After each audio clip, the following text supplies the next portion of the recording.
13 दिसंबर 2001 भारत के इतिहास का वो काला दिन जब 5 आतंकवादियों ने मिलकर भारत के संसद भवन पर हमला कर दुनिया के सबसे बड़े लोकतंत्र को गिराने की कोशिश की।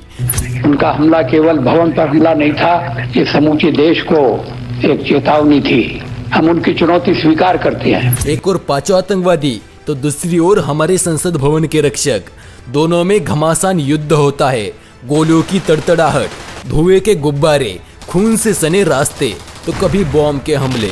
संसद भवन के चारों ओर अफरा तफरी मच जाती है और आखिरकार 45 मिनट्स के लगातार लड़ाई के बाद हमारे संसद भवन के रक्षक उन 5 आतंकवादियों को मार गिराते हैं और संसद भवन पे कोई भी आँच आने नहीं देते। Breaking news coming in right this minute. Indian parliament पर आतंकी हमला। इसे भारत पर अब तक का सबसे बड़ा टेररिस्ट अटैक माना जा रहा है। The stock market of India has shut down and there is confusion and President of the United States has condemned the attack. Government officials को evacuate करने की कोशिश लगातार जारी। अब इन 5 आतंकवादियों के पीछे किसका हाथ था? उन लोगों ने संसद भवन को ही अपना निशाना क्यों बनाया?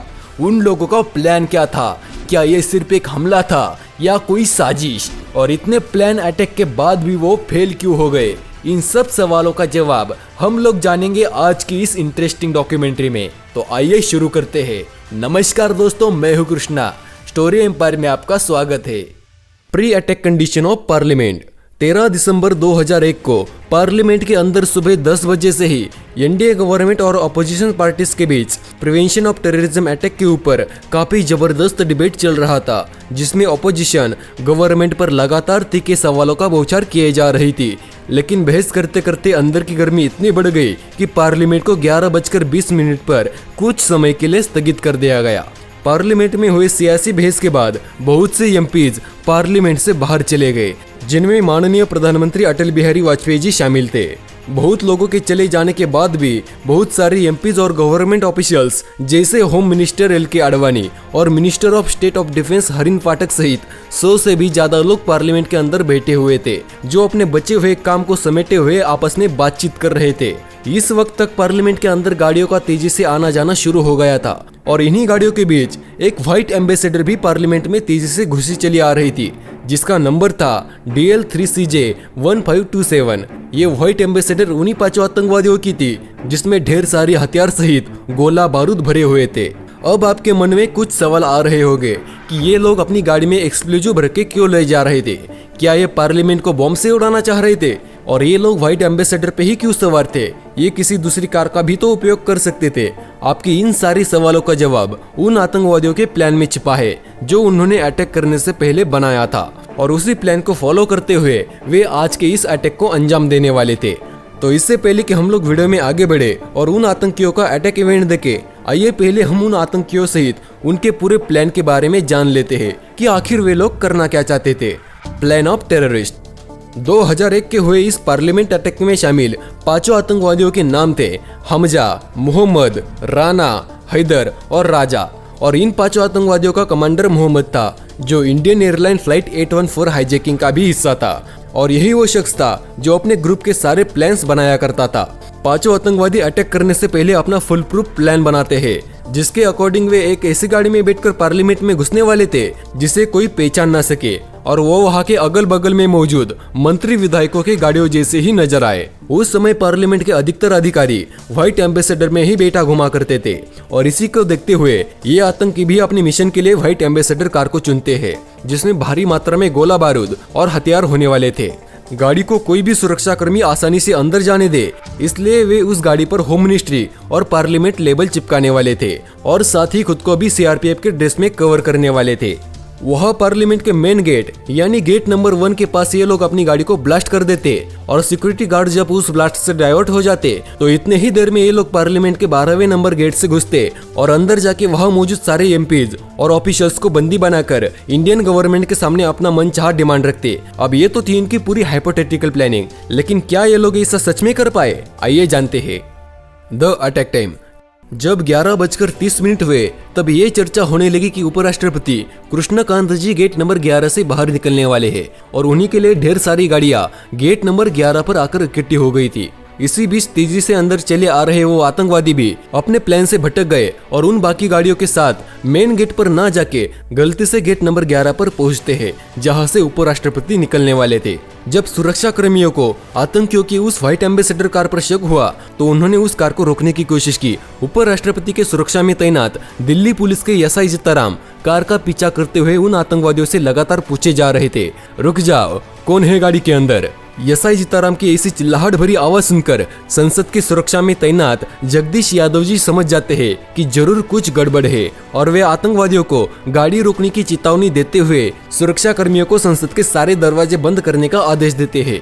सुरक्षा कर्मियों को अलर्ट देखते हुए आतंकवादी बौखला जाते हैं और अंधाधुंध फायरिंग शुरू कर देते हैं, जिनका पहला शिकार बनते हैं एसआई चित्ताराम, जो लगातार उनका पीछा करते हुए उन्हें चेतावनी दिए जा रहे थे। जब लगातार फायरिंग चल रही थी तो अंदर मौजूद सारी अधिकारियों और मंत्रियों को यही लग रहा था कि पार्लियामेंट के बाहर कोई खुशी से पटाखे जला रहा होगा, लेकिन किसे पता था कि पार्लियामेंट के बाहर दिवाली के साथ साथ खून की होली भी मनाई जाने वाली थी। जब ये आतंकवादी अपनी कार को लेके उपराष्ट्रपति वाले गेट नंबर 11 पर पहुंचते हैं तो इन्हें एहसास होता है कि इनका प्लान तो गेट नंबर 1 से जुड़ा हुआ है और तभी वो जल्दबाजी में अपनी गाड़ी को रिवर्स करने के चक्कर में वहां के मौजूद एक दूसरे एम्बेसडर में ठोक देते हैं, जिस वजह से उन आतंकवादियों के गाड़ी में मौजूद बॉम्ब डिफ्यूज हो जाता है और फटने के लायक नहीं रह जाता।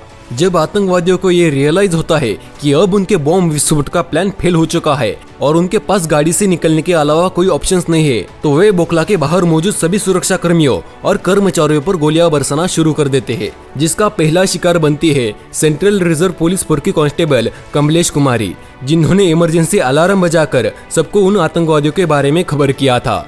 अब सारे सुरक्षा कर्मी उन आतंकवादियों को चारों तरफ से घिर चुके थे और संसद के सारे दरवाजे भी बंद किए जा चुके थे, लेकिन सुरक्षा कर्मियों के सामने एक चुनौती थी और वो था उन लोगों की जान बचाना जो आतंकवादियों की गोली से घायल हो चुके थे। अब आतंकवादी किसी भी तरह से संसद भवन के अंदर जाकर उन मंत्रियों को अपने निशाने पर लेना चाहते थे और अपने इस मकसद को पूरा करने के लिए ये लोग संसद भवन के मेन गेट यानी गेट नंबर 1 की ओर भागना शुरू कर देते हैं, लेकिन शायद इन्हें नहीं पता था कि सुरक्षा कर्मी वहाँ पहले से ही इन आतंकवादियों के स्वागत के लिए तैनात थे। जैसे ही ये पांचों आतंकी पार्लियामेंट के मेन गेट के सामने पहुंचे तो सुरक्षा कर्मी आगे वाले आतंकी मोहम्मद पे गोलियां बरसा देती है और जब मोहम्मद दम तोड़ने वाला होता है तो वो अपने आप को वही विस्फोट कर लेता है, इस आशा में कि शायद उसके चपेट में कोई आ जाए, लेकिन उससे कोई भी फायदा नहीं होता और मोहम्मद का शरीर वही छन्नी छन्नी हो जाता है। अब जब कमांडर मारा गया तो बाकी आतंकी अपना होश खो बैठे और उन चारों में से 3 आतंकी हमजा, राजा और राणा लगातार फायरिंग करते हुए गेट नंबर 9 की ओर बढ़े जा रहे थे, लेकिन हमारे चुस्त सुरक्षा कर्मी संतोष कुमार उन तीनों आतंकियों को अकेले ही ढेर कर देते हैं और बाद में उन्हें उनके वीरता के प्रदर्शन के लिए शौर्य चक्र से सम्मानित भी किया जाता है। अब 11:55 हो चुके थे, लेकिन एक आतंकी की तलाश अभी भी जारी थी और वो था हैदर पूरी संसद भवन का चक्कर लगाते हुए गेट नंबर 5 तक पहुंच जाता है, जिसका उपयोग प्रधानमंत्री अटल बिहारी वाजपेयी जी करते थे। लेकिन जैसे ही हैदर गेट नंबर 5 के पास पहुंचता है उसे सीआरपीएफ के जवान वही ढेर कर देते हैं और इस प्रकार एक एक करके 5 आतंकवादी मारे जाते हैं। 5 आतंकवादी तो मारे जाते हैं, लेकिन उन आतंकियों ने भी कुल मिलाकर 9 लोगों की जान ले ली, जिसमें एक माली और 8 सुरक्षा कर्मी मौजूद थे। बाद में ये रिपोर्ट भी सामने आई कि उस अफरा-तफरी में 17 लोग घायल हो गए थे, जिनमें कुछ सुरक्षा कर्मी और मीडिया मेंबर्स मौजूद थे। अटैक के बाद देश में डर का माहौल छा गया और ऐसी परिस्थिति में खुद प्रधानमंत्री अटल बिहारी वाजपेयी जी 3:30 पर दूरदर्शन चैनल पर लाइव आते हैं और देश को संबोधित करते हुए कहते हैं, उनका हमला केवल धर्म पर हमला नहीं था, ये समूचे देश को एक चेतावनी थी, हम उनकी चुनौती स्वीकार करते हैं। प्रधानमंत्री जी के इतने कहते ही दिल्ली पुलिस और देश की खुफिया एजेंसी अपनी इन्वेस्टिगेशन में लग जाती है। पुलिस को पहला सुराग आतंकवादियों के पास से बरामद हुए सेल फोन से मिलता है। इस पहले सुराग के मिलते ही पुलिस अपने इन्वेस्टिगेशन में काफी तेज हो जाती है और अटैक के 2 ही दिन बाद दिल्ली के कॉलेज में अरबी के शिक्षक सईद अब्दुल रहमान गिलानी को गिरफ्तार कर लेती है, जो आतंकियों से निरंतर संपर्क में था। दिल्ली पुलिस गिलानी को पकड़कर उससे तबीयत से पूछताछ करती है, जिसके बाद पुलिस को वो ये बताता है कि इस हमले का मास्टरमाइंड मोहम्मद अफजल है और उसका रिश्तेदार शौकत गुरु हुसैन उस आतंकियों को पनाह देके उनकी मदद कर रहा था। गिलानी के इस स्टेटमेंट के बाद पुलिस शौकत गुरु के बारे में पता लगाने के लिए उसकी पत्नी अफसन गुरु से पूछताछ करती है, जो पुलिस को ये बताती है कि हमले के तुरंत बाद मोहम्मद अफजल और शौकत हुसैन दोनों ट्रक से कश्मीर भाग गए थे।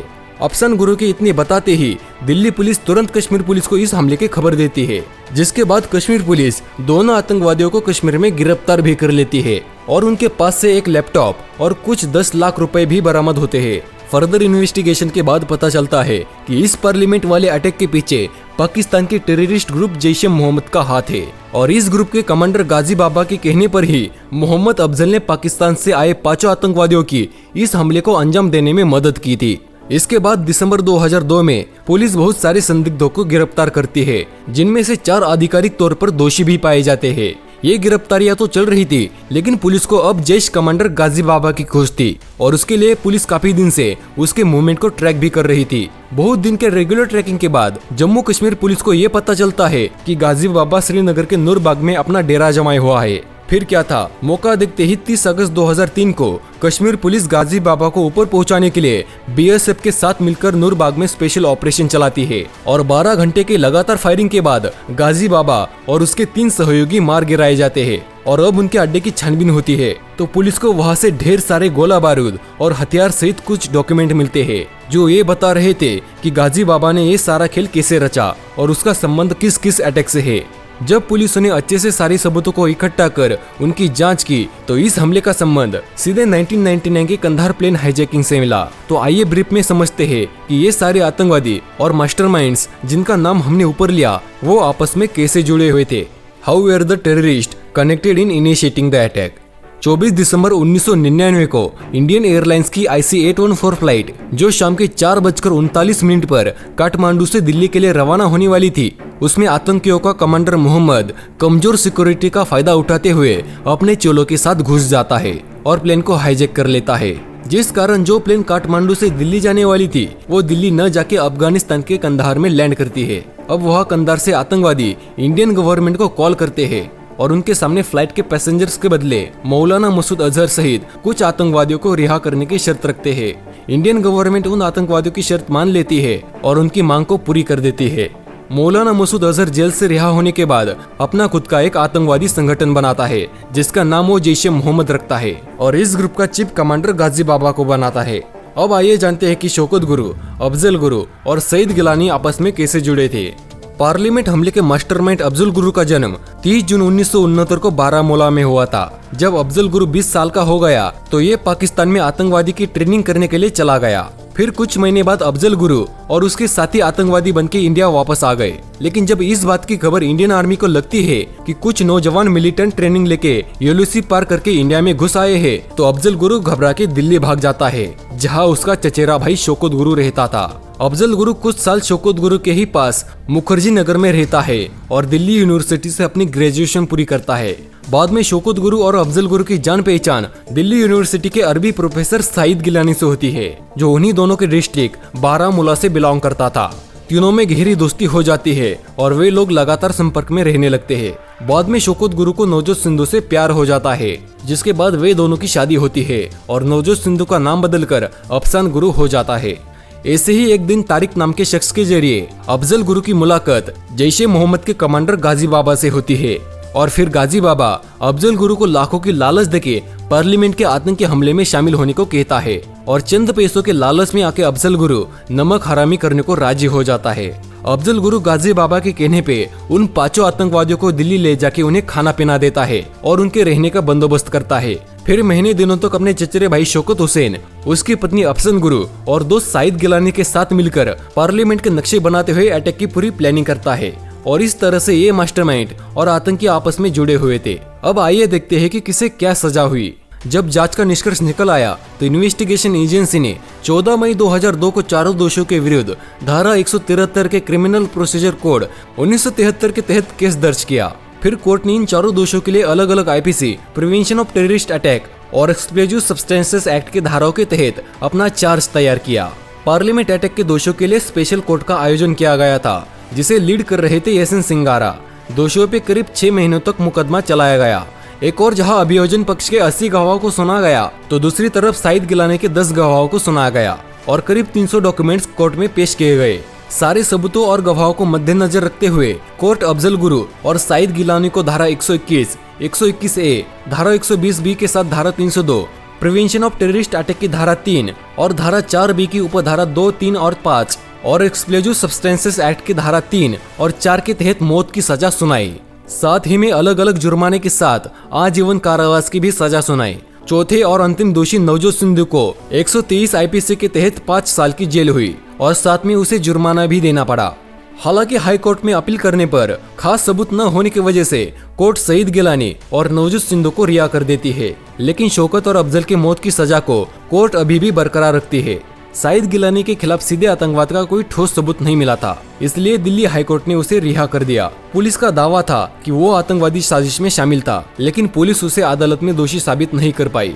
अब अफजल गुरु की फांसी, जिसको 20 अक्टूबर 2006 को आयोजित किया जाना था, उसे आगे बढ़ा दिया जाता है। उसी वक्त दिल्ली में अफजल गुरु का परिवार भी आया होता है ताकि वो प्रेसिडेंट APJ अब्दुल कलाम से मिलके उन्हें अपना मर्सी पिटीशन दे सके। लेकिन जब ये बात हमले में मारी गई CRPF के जवान कमलेश कुमारी के परिवार को पता चलती है तो वे लोग गुस्से में आग बबूला हो जाते हैं और भारत सरकार को धमकी देते हैं कि अगर उन्होंने अफजल का मर्सी पिटीशन स्वीकार किया तो वे लोग कमलेश को मिला हुआ अशोक चक्र वापस लौटा देंगे।